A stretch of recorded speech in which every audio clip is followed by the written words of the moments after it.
Halo guys, balik lagi bersama Bang Theo di sini.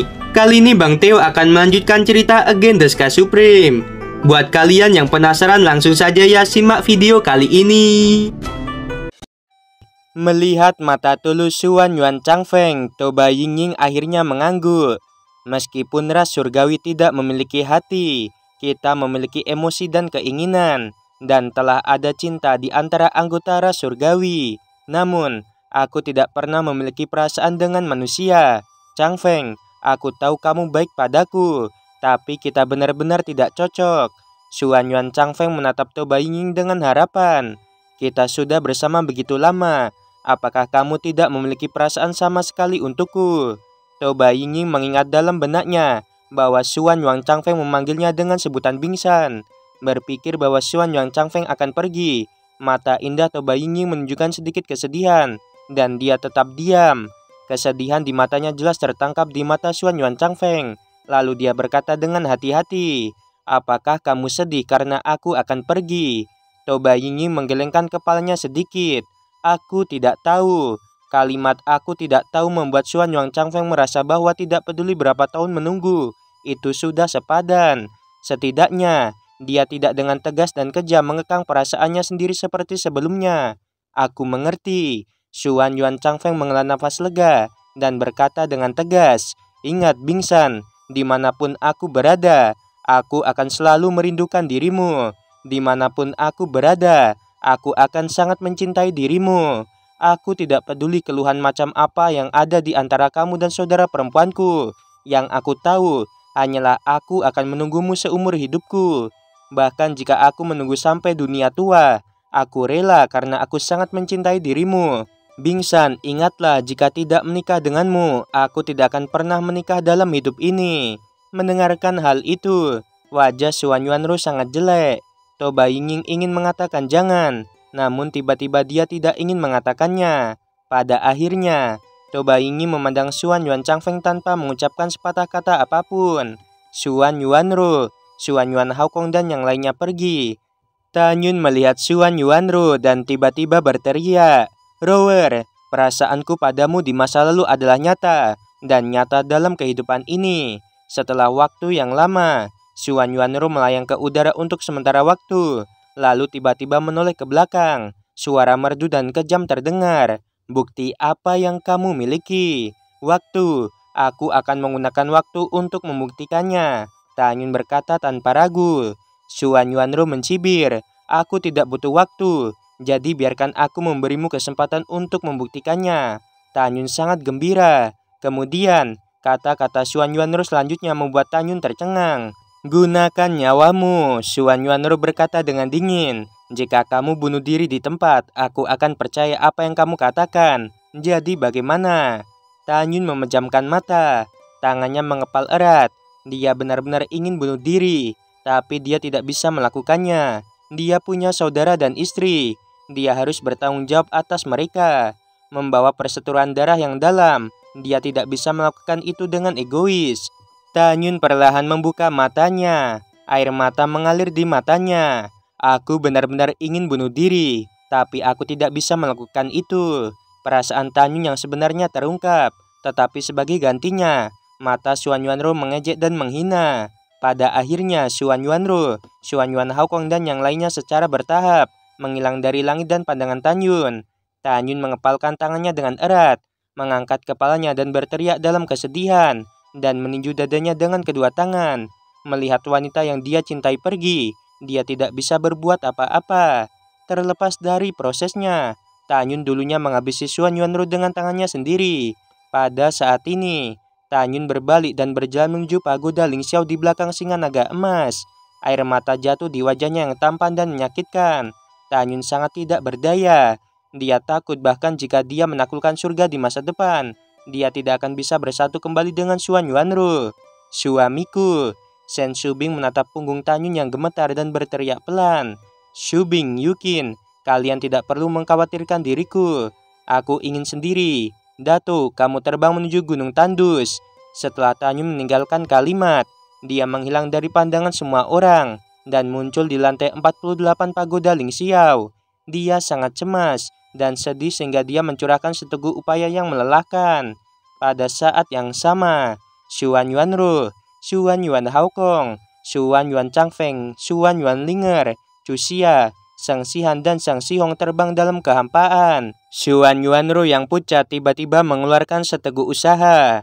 "Rower, ada apa denganmu?" Xuan Yuan Haokong bertanya dengan cemas. Xuan Yuanru menahan rasa sakit di hatinya, memaksakan senyum dan berkata, "Paman, kamu tidak perlu khawatir tentang diriku. Aku baik-baik saja." "Kamu seperti ini tetapi kamu masih mengatakan itu baik-baik saja," kata Xuan Yuan Haokong dengan sedih. "Paman, aku benar-benar baik-baik saja. Kamu tidak perlu khawatir." Xuan Yuanru berkata, "Oh, ngomong-ngomong, aku telah memulihkan ingatanku sekarang. Tanah terbengkalai tidak dapat menjebak kita sama sekali. Kamu kembali ke kota abadi Qingtian terlebih dahulu.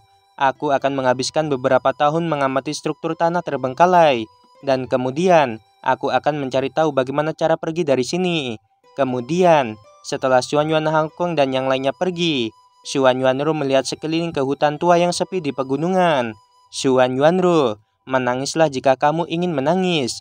Setelah kamu menangis, kamu harus menjadi kuat dan berani." Xuan Yuanru bergumam pada dirinya sendiri, dan dia menangis di tanah. Dia menangis untuk waktu yang lama. Ketika air matanya mengering dan matanya bengkak karena menangis, dia seperti seorang gadis yang tidak melakukan apa-apa, menghadap matahari terbenam, dan mulai menjelajahi tanah terbengkalai. Dia sangat percaya bahwa dia yang merupakan patriark Rasro di masa lalu adalah orang yang paling mungkin menjadi Hongmeng Supreme. Saat dia membuka ingatannya, dia tahu bahwa seperti yang dia katakan, tanah terbengkalai tidak bisa menyebab dirinya. "Tan Yun, keberadaanku akan menjadi awal dari mimpi burukmu. Tan Yun, kamu tidak tahu sama sekali. Aku bisa menghindari pedang itu dari masa lalu, tetapi aku tidak menghindarinya. Aku berharap kamu masih memiliki sedikit kasih sayang untukku, tetapi kamu menusukku dengan pedang. Aku membencimu, aku benar-benar membencimu." Tahun demi tahun berlalu. 1 tahun 3 bulan telah berlalu dalam sekejap mata. Tan Yun perlahan bangkit dari pagoda Ling Xiao, menghela nafas dalam-dalam, dan menghilang dari udara tipis. Saat berikutnya, dia muncul di belakang singa naga emas sambil tersenyum. Dia memandang 7 istri yang matanya penuh kekhawatiran dan berkata, "Maaf, aku telah membuat kalian khawatir selama ini." Shen Shubing dan istri lainnya telah setuju untuk tidak menyebut Xuan Yuanru di depan Tan Yun di masa depan. Pada saat ini, mereka memandang Tan Yun dan tersenyum. "Suamiku, selama kamu baik-baik saja, kita akan baik-baik saja." Gongsun Roxy melangkah maju dan memilah jubah ungu untuk Tan Yun. Tan Yun menundukkan kepalanya, dan setelah memberi Gongsun Roxy ciuman panjang di dahi, dia bertanya, "Dato, berapa lama waktu yang dibutuhkan untuk mencapai Gunung Tandus 3 Jari?" "Tuan, kita bisa tiba dalam 10 hari, kata singa naga emas. Bintang-bintang bergerak. 10 hari kemudian, singa naga emas seperti kilat raksasa mengepakkan sayapnya yang menutupi langit. Ia berlari menuju Gunung Tandus. Puncak gunung yang sunyi ini seperti tangan raksasa dengan 3 jari, menonjol dari tanah dan meraih lautan awan dari kejauhan cukup menyejukkan. Puncak ini adalah Gunung Tandus 3 Jari. Tidak lama kemudian, singa naga emas berlutut di lautan awan. "Kera tua, gali gunung untukku," perintah Tan Yun. Kera iblis tersenyum. "Apakah kamu ingin aku membantumu?" kata Raja Beruang Naga yang telah menyempurnakan inti monster badak lapis baja emas. "Aku merasa sangat kuat sekarang ini." "Berhenti bicara omong kosong." Kera iblis melirik Raja Beruang Naga dengan jijik. "Apa yang kamu katakan?" Xiao Bei, seorang gadis berpakaian putih yang berubah menjadi sosok manusia, memelototi kera iblis. "Kakak beruang ingin membantumu, tetapi kamu masih memperlakukannya seperti itu." Kera iblis memukul bibirnya dan berkata, "Xiao Bei, aku mengatakan bahwa kamu dan beruang ini saling mencintai, tetapi kamu masih tidak mengakuinya. Jadi jangan membodohi dirimu sendiri. Jika kamu terus meneriakiku, aku tidak akan segan-segan padamu." Raja Beruang Naga menatap kera iblis. "Kamu tidak boleh menggertak adik perempuan Xiao Bei." Kera iblis tiba-tiba melambaikan tongkat hitam di tangannya, yang membuat Raja Beruang Naga ketakutan dengan senyum yang mengejutkan. "Aku minta maaf padamu untuk Xiao Bei. Kakak beruang, mengapa kamu melakukan ini? Jangan takut padanya," kata Xiao Bei sambil cemberut. "Jangan membuat masalah," Tan Yun berkata. "Kera tua, cepat mulailah." Kera iblis menyingkirkan tongkat hitam di tangannya dan segera melompat turun dari punggung singa naga emas, berubah menjadi raksasa 3000 kaki dan terbang di bawah gunung tandus 3 jari. Kera iblis mengubah telapak tangannya menjadi cakar dan menembus jauh ke dalam dinding batu. Segera dengan raungan keras, kera iblis menjungkir balikan gunung. Tuan, benar-benar ada formasi teleportasi di sini. Singa naga emas membawa Tanyun dan yang lainnya menukik dan mendarat di sebelah kera iblis. Tanyun berdiri di atas kepala singa naga emas dan melihat ke bawah. Memang ada formasi teleportasi dengan radius ribuan kaki di depannya. Tanyun melambaikan tangan kanannya dan segera token bermotif hijau yang membuka susunan teleportasi terbang keluar dari cincin abadi miliknya. Saat cahaya bersinar pada susunan teleportasi, tirai cahaya terang naik ke langit dalam formasi teleportasi. Tanyun tidak segera memasuki formasi teleportasi, tetapi melihat kejauhan dengan kekhawatiran di matanya. Shen Shubing sepertinya mengerti apa yang dipikirkan oleh Tanyun. Dia berkata dengan lembut, "Suamiku, ayo masuk, kamu tidak perlu khawatir tentang Xuan Yuanru. Dia telah memulihkan ingatannya dan tanah terbengkalai tidak bisa menjebaknya." "Baiklah," Tanyun menghela nafas, memandang semua orang dan berkata, "Semuanya, mari kita biarkan komandan pergi dulu lalu kita akan mengikuti. Untuk menyembunyikan diri kalian, semua orang untuk sementara akan memasuki pagoda Ling Xiao, pergi ke kota abadi Tongtian. Setelah aman, aku akan membiarkan kalian keluar." Setelah itu, semua orang memasuki pagoda Ling Xiao. Setelah Tanyun membiarkan jiwa kaisar komandan keluar, dia menggunakan mata Dewa Hongmeng dan berkata tanpa ragu, "Setelah kamu kembali ke mansion Kaisar Abadi ke-9, beritahu Kaisar Abadi bahwa tanah terbengkalai telah dihancurkan olehmu. Dalam proses menghancurkan tanah terbengkalai, kamu terpengaruh dan tubuhmu hancur. Setelah melakukan ini, kamu akan terbang menjadi abu dan memusnahkan dirimu sendiri. Apakah kamu mendengarkannya dengan jelas?" Jiwa komandan berkata dengan ekspresi datar, "Aku mengerti." Jiwa kaisar komandan terbang ke dalam formasi teleportasi dan menghilang. 3 hari kemudian, Tanyun terbang ke dalam formasi teleportasi, kemudian menghilang dari udara tipis. Waktu berlalu 8 bulan dan 27 hari kemudian. Melalui formasi teleportasi, komandan tiba di kota abadi Tongtian dan kemudian pergi.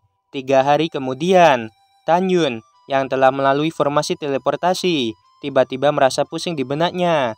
Dia membuka matanya. Dia melihat dirinya muncul di aula yang tingginya beberapa ribu kaki. Melihat aula yang familiar, mata Tanyun meledak dengan niat membunuh yang dingin. Karena dia memikirkan Jenderal Abadi Wan Baoshan yang dia temui ketika dia naik ke alam abadi Hongmeng ke-9. Pada saat itu, Wan Baoshan mempermalukan dirinya dan akhirnya dihentikan oleh Ouyang Qianqian yang melihat ketidakadilan. Setelah Ouyang Qianqian menghentikannya, dia memberi Wan Baoshan pelajaran dalam kata-kata. Wan Baoshan meminta seorang prajurit untuk membawa Tanyun pergi ke tanah terbengkalai. Meskipun sudah lebih dari 80 tahun, pada saat itu, Tanyun memutuskan bahwa dia harus menghabisi Wan Baoshan dan prajurit yang mengantar dirinya. Seringai muncul di sudut mulut Tanyun. "Lebih dari 80 tahun yang lalu, aku adalah semut di depan banyak orang. Tapi sekarang aku bahkan tidak takut dengan ranah Kaisar Raja tingkat ke-8. Wan Baoshan, aku harap kamu masih di luar." Begitu Tanyun selesai berbicara, dia menginjak kaki kanannya dengan ringan. Dan segera, formasi teleportasi di bawah kakinya ditutupi dengan retakan seperti jaring laba-laba. Segera Tanyun keluar dari aula. Alasan mengapa Tanyun tidak mengubah wajahnya, itu karena sudah tidak berguna. Sekarang Tanyun sangat ambisius, dia sangat mendominasi. Tanyun berdiri di alun-alun raksasa, melihat ke atas. Tidak ada seorang pun, dan Jenderal Abadi Wan Baoshan tidak ada lagi di sana. Tanyun tiba-tiba teringat, komandan mengatakan bahwa Xion Supreme dan Xingtian Supreme memerintahkan larangan orang fana untuk naik ke alam abadi. Akibatnya, Wan Baoshan secara alami meninggalkan kota abadi Tongtian. Tanyun berpikir keras di dalam hatinya, dan dia terbang ke udara. Alasan mengapa dia akrab dengan jalan itu secara alami, karena Tanyun dulunya adalah Hongmeng Supreme. Meskipun bertahun-tahun telah berlalu, sebagian besar bangunan di kota telah diganti, tetapi Tanyun masih mengingat pola kota. Oleh karena itu, tidak hanya alam abadi Hongmeng ke-9, bahkan pola kota utama dari 8 alam abadi Hongmeng lainnya masih dia ingat. Dia bahkan lebih sadar bahwa kota abadi Tongtian salah satu dari 10 kota besar di alam abadi Hongmeng ke-9. Kota ini seluas 5 miliar mil. Ukuran kota ini 25 kali lebih besar dari kota abadi Xuanyuan. Oke guys, sampai sini dulu ya. Nih, sudah Mimin upload lebih cepat ya. Biasanya kan sehari lebih. Sekarang Mimin coba mau upload lebih cepat ya, lebih rajin. Ya, begitu teman-teman. Kalau kalian pengen support Mimin biar cepat bikin videonya, bisa link di deskripsi Saweria ya. Oke, sebelum video berakhir, Mimin mau bilang sungguh membagongkan. Terima kasih.